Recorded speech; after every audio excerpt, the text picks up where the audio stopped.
Hey, I'm glad you came back to Pocket Ronnie. We're going to be we're going to be doing difference of two squares.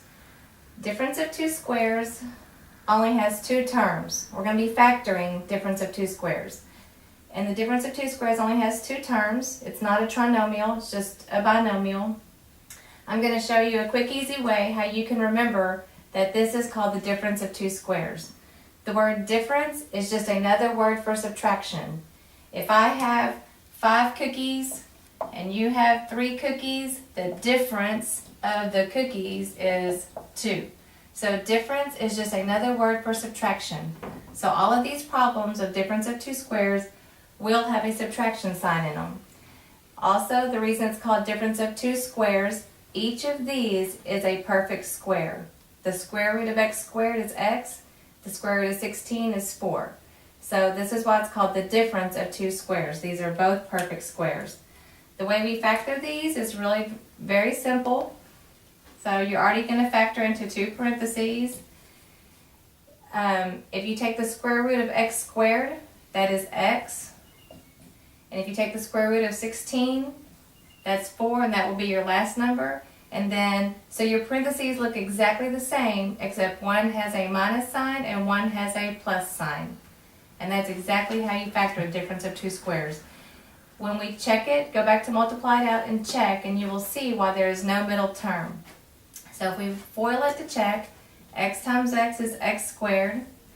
X times a positive 4 is a positive 4x. A negative 4 times x is a negative 4x. And a negative 4 times a positive 4 is negative 16. Now you can see a positive 4 and a negative 4x. They cancel out. And that's how you end up with x squared minus 16. So the difference of two squares will always factor to where your parentheses look exactly the same, except one's a subtraction sign and one's a plus, and you just take the square root of each of these terms. Okay, that was 25a2. Let's jump down to 25a7. X squared minus 49. It is a difference of two squares because there's only 2 terms. They're each a perfect square, and I have a subtraction sign. So the way that we factor this, you go straight into two binomials. Again, always look to see if you can factor something out first. Eventually we will be able to. For these you can't. So you take the square root of x squared, and that's your first term. You take the square root of 49, that will be your last numbers. And then one has a plus, one has a minus. It doesn't matter if your subtraction sign is first and your plus sign, it doesn't matter the order of these because all your numbers are the same. So you go back and FOIL it out, x times x, x squared, x times a negative 7, negative 7x, positive 7 times x, a positive 7x, a positive 7 times a negative 7, negative 49. And you can see a negative 7x and a positive 7x equals 0, and that's how you're left with what you started with. So difference of two squares factors to where your parentheses look the same except for your signs. Let's go down to 25b1. Again, we know it's a difference of two squares because I have a subtraction sign and I have 2 terms, and I look to see, are they both perfect squares? And yes, they are.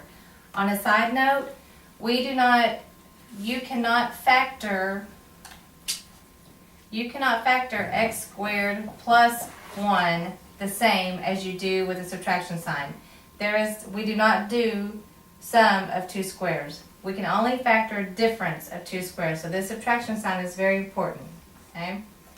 So in factoring the difference of two squares, there's nothing to factor out. So I'm ready to go straight into 2 parentheses.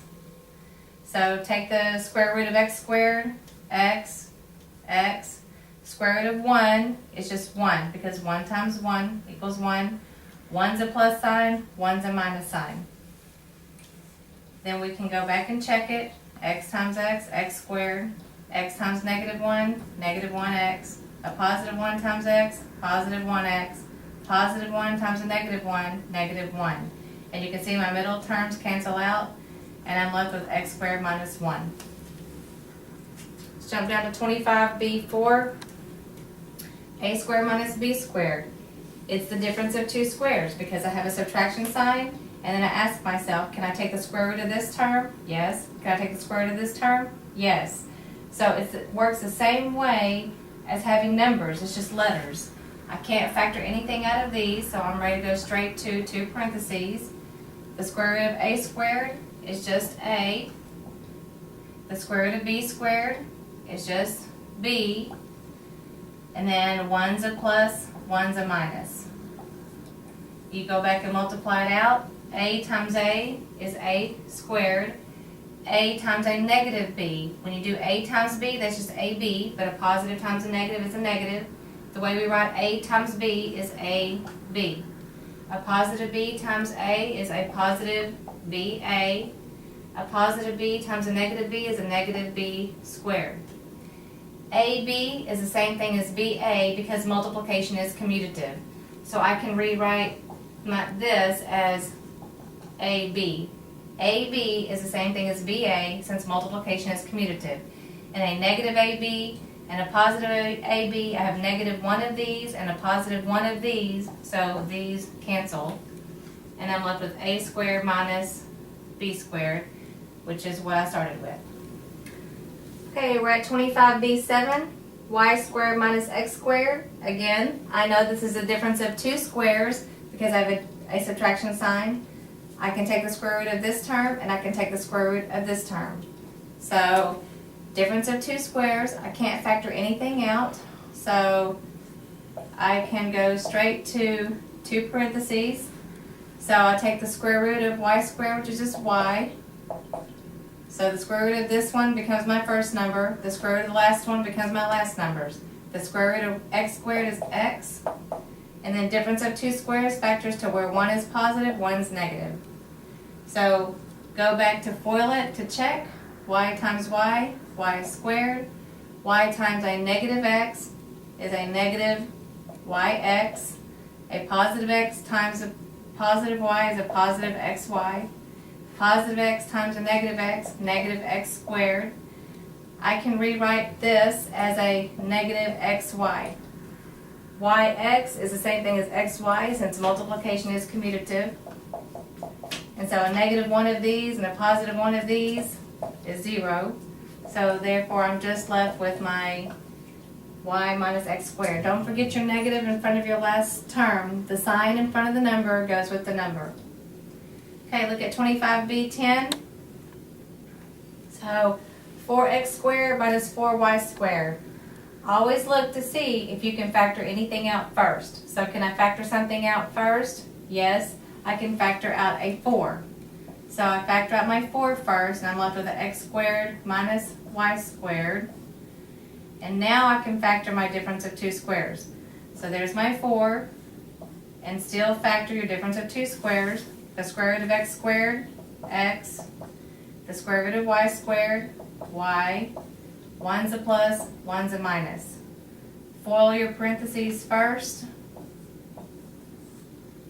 That would be x squared, and then an x times a negative y, negative xy, positive y times x. I'm going to go ahead and write it in order of positive xy, because it's the same thing as yx. A positive y times a negative y squared. My negative xy and positive xy equals 0. So in my parentheses, I'm left with x squared minus y squared. Distribute my 4, and I will get what I started with. And so that checks.